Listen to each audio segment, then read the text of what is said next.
So, alam niyo yung onerous contract. So, yung onerous contract naman, hindi siya kapareho nung voidable contract.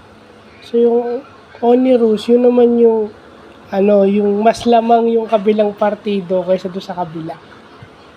Okay, kung naalala nyo, nung nakaraang administration, nung Duterte administration, parang pinareview ni Digong yung kontrata ng mga yung mga water utilities, no?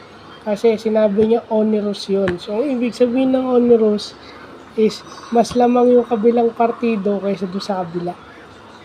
Pero yung onerous contract is considered voidable contract kung yun ay galing o napatunayang fraud.